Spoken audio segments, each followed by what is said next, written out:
Bonjour, nous voici au début du mois de décembre et nous approchons de Noël.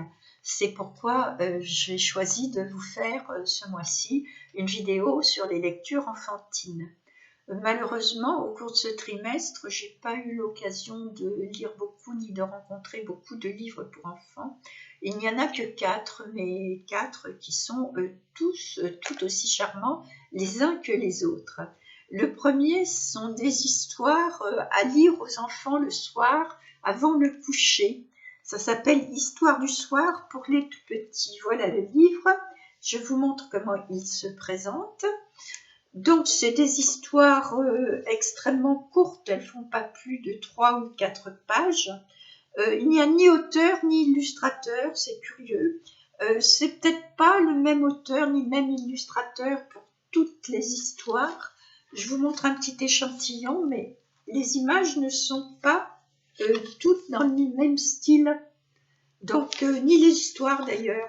Donc je pense que peut-être il y a des auteurs et des illustrateurs différents, mais l'éditeur qui est, attendez je cherche, qui est les éditions Lito ne mentionne ni... Ah si, voilà. Donc chaque histoire, c'est bien ce que je vous disais, est écrite par un auteur et un auteur différent et illustré par un illustrateur différent, semble-t-il. C'est précisé au début du livre où il y a une table des matières, voilà, je ne sais pas si vous voyez bien, avec toutes les histoires et tous les auteurs et les illustrateurs. Donc ce sont des histoires qui sont bien parce qu'elles sont adaptées au coucher, avant l'endormissement de l'enfant. Voilà, par exemple, la première, c'est Vive les bisous du soir. Et il y est beaucoup question, bien sûr, de câlins, de bisous et de sommeil, de dormir. La berceuse de la neige, par exemple. Donc elles sont très bien adaptées pour lire aux tout petits avant le coucher. Donc je dirais que c'est à partir, je sais pas, peut-être de 6 mois, enfin à partir du moment où l'enfant peut comprendre une histoire, que vous pouvez leur lire en leur montrant les images. Et puis après, peut-être, comme c'est des histoires très courtes, hein, imprimées assez gros, donc quand l'enfant va commencer à lire, il va peut-être pouvoir s'y attaquer. Cependant, ce livre a un défaut. La couverture, elle est épaisse, un peu matelassée, je ne sais pas si vous voyez. Mais par contre, les pages sont relativement fines et pas très résistantes.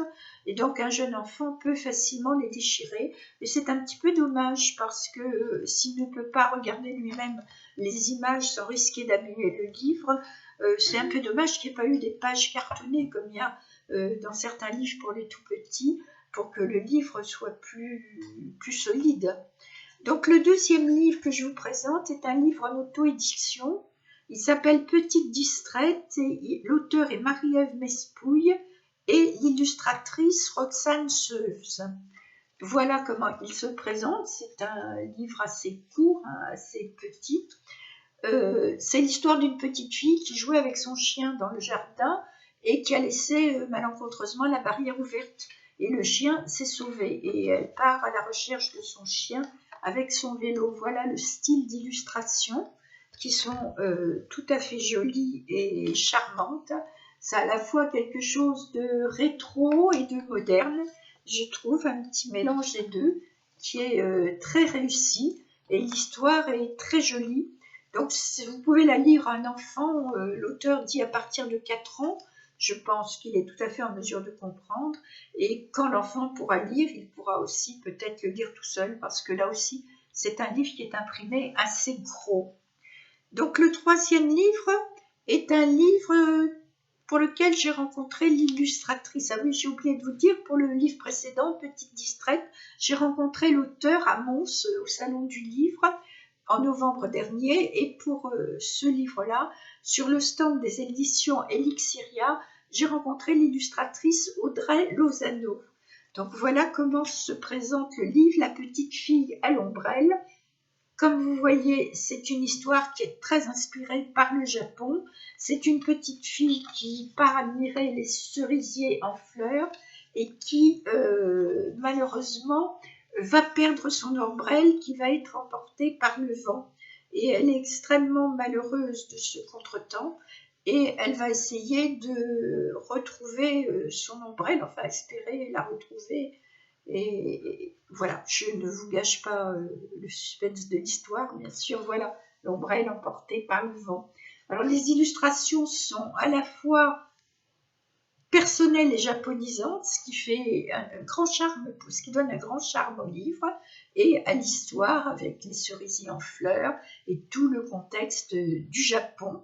Donc je vous disais, j'ai rencontré l'illustratrice qui en guise de dédicace m'a fait ce dessin et elle a créé aussi un très joli marque-page. Voilà. Donc je voulais vous préciser que ces éditions Elixiria éditent des livres pour adultes bien sûr, mais ont aussi une très jolie collection de livres dans cette collection-là pour enfants. Moi, j'ai choisi celui-là parce que l'illustratrice était présente sur le stand et que ça m'intéressait de la rencontrer. Mais il y a toute une collection de livres pour enfants qui sont réalisés par d'autres auteurs et d'autres illustrateurs. Ce sont des petits livres qui ne sont pas très chers, 7,50 € et qui sont tous très réussis et très charmants. Alors, je voulais remercier à la fois Marie-Ève Mespouille et les éditions Elixiria qui m'ont fait un service de presse avec ces deux ouvrages dont je viens de vous parler.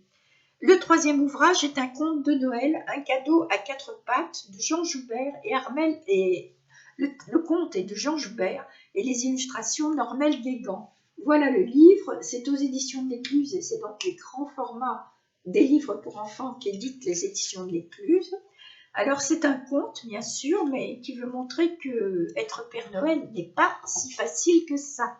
Voici le Père Noël qui part en tournée à vélo.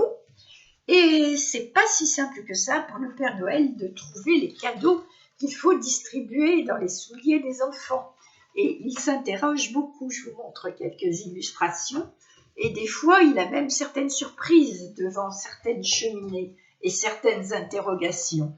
Et on s'aperçoit que souvent, le cadeau qui fait le plus plaisir aux enfants, c'est pas forcément le cadeau qu'ils ont demandé et souhaité toute l'année, mais que des fois les surprises que leur fait le Père Noël les ravissent bien plus que ce qu'ils croyaient désirer au départ.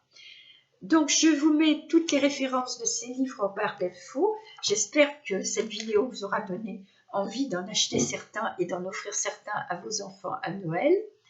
Je vous souhaite à tous d'excellentes fêtes de Noël et de fin d'année. Et je vous dis bonne soirée ou bonne journée selon le moment où vous regardez cette vidéo. Si c'est la première fois que vous regardez cette vidéo, ça serait intéressant de vous abonner. Et si vous êtes un habitué de la chaîne, merci de mettre un petit pouce levé ou un commentaire. Je vous dis à bientôt. Je vous souhaite d'excellentes lectures et d'excellentes découvertes.